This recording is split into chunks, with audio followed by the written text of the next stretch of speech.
സനായത ചോദ്യം എന്ന് പറയുന്നത് ഈ ന്യൂയോർക്കിന്റെ അവസ്ഥ, ഈ ഒരു വല്ലാത്ത അവസ്ഥ. അതായത് ന്യൂയോർക്ക് മാത്രമല്ല, അമേരിക്കയുടെ പ്രമുഖ 4 സിറ്റീസ് എടുത്തു കഴിഞ്ഞാൽ Chicago, Los Angeles, Washington, New York, ഈ 4ന്റെ അവസ്ഥ പരിതാപകരമാണ്. ഓക്കെ, ഷിക്കാഗോ എന്ന് പറയുന്ന ഒരുപാട് മലയാളികൾക്ക് ബിസിനസ് ഉണ്ട് ഷിക്കാഗോയിൽ. അവരൊക്കെ പറയുന്ന ബുള്ളറ്റ് പ്രൂഫ് ഇരിക്കുന്ന കൗണ്ടറിന്റെ പുറകിലാണ്. കാരണം എവിടെ വെട്ടിപൂട്ടാത്ത ദിവസങ്ങളില്ല. എല്ലയിലും സാറേ എല്ലയിലും വന്നാണ് നമ്മൾ പോയതല്ലോ ഒരുമിച്ച്.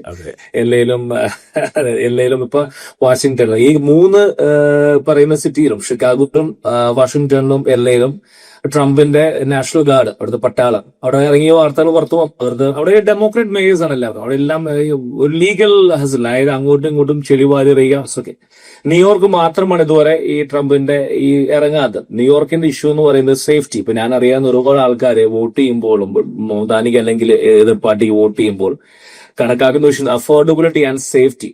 സേഫ്റ്റിക്ക് ഒരു തരത്തിലുമുള്ള വാല്യൂ ഇല്ലാത്ത സിറ്റിയാണ് ന്യൂയോർക്ക് എന്ന് പറയുന്നത്. സബ്വേ മെസ്റ്റ് നമ്മളെല്ലാം അംഗീകരിച്ചൊരു ഫാക്ടറാണ്.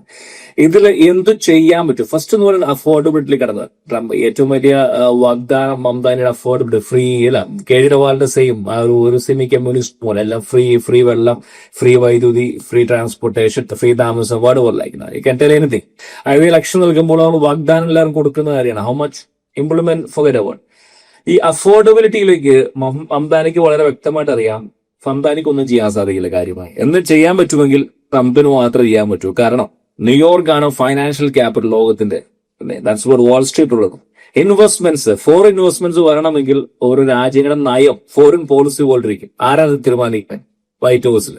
രണ്ടാമെന്ന് പറയുന്ന ഈ എനർജി, അതായത് ഓയിൽ പ്രൈസ്. ഇപ്പൊ നമ്മളറിയാം കേരളത്തിലായാൽ പോലും നമ്മുടെ ഓയിൽ പ്രൈസ് അല്ലെങ്കിൽ പെട്രോളിന് പണം ഈ ആരാണ്? ഇറ്റ്സ് ഡിപ്പെൻഡ്സ് ഓൺ കേന്ദ്ര സർക്കാർ. എവിടുന്ന് വാങ്ങുന്നു, ആര് വാങ്ങുന്നു. അപ്പൊ അതുകൊണ്ട് ഓട്ടോമാറ്റിക്കലി ട്രംപിന്റെ നയങ്ങൾ അടുത്ത 4 വർഷത്തെ ട്രംപ് എങ്ങനെയാണോ ഈ രാജ്യത്തെ മുന്നോട്ട് കൊണ്ടുപോകാൻ പോകുന്നത് അതനുസരിച്ചാണ് ഈ അഫോർഡബിലിറ്റി ഇരിക്കുന്നത്.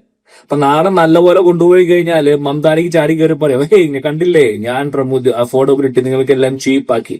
മമതാനിക്കും അറിയാം, ട്രംപിനും അറിയാം, ഇതൊക്കെ വെറും പൊള്ളയ വാഗ്ദാനങ്ങളാണ്. ഫ്രീ എന്നൊക്കെ ഒന്നും നടക്കാൻ പോകുന്നില്ല. സോഷ്യലിസ്റ്റ് പടവർപ്പോൾ. ഓക്കെ, അപ്പൊ ആദ്യം അത് പിടികിട്ടി. ഇനി സേഫ്റ്റിയുടെ കാര്യം പറയുകയാണെങ്കിൽ ആദ്യം പറയട്ടെ, ഒരുപാട് പേർക്ക് മലയാളികൾക്ക് ആഗ്രഹമുണ്ട്, നെത്തന്യാഹു വന്നു കഴിഞ്ഞാൽ അറസ്റ്റ് ചെയ്യപ്പെടുമോ ന്യൂയോർക്കിൽ? വലിയ ചോദ്യമല്ലേ? അങ്ങനെയാണ് പറഞ്ഞിരിക്കുന്നത്. ഒരു ചുക്ക് സംഭവിക്കാൻ പോകുന്നില്ല. ശരിയാണ്, മമതാനിക്ക് ചെറിയ സ്വപ്നങ്ങൾ ഉണ്ടായിരിക്കാം. അതായത് നെത്തന്യാഹു കൂട്ടരും UN പങ്കെടുക്കാൻ വരുമ്പോൾ അറസ്റ്റ് ചെയ്യുമോന്ന്. ഇത് അമേരിക്കയുടെ നയമാണ്. അമേരിക്കയുടെ നയം തപ്പിലാക്കാൻ മമതാനിയല്ല അവിടെ ഇരിക്കുന്നത്, വൈറ്റ് ഹൗസ് ഇരിക്കുന്നത്. പക്ഷെ പറയാം, ആരാധകരെ സന്തോഷപ്പെടുത്താൻ പറയാം.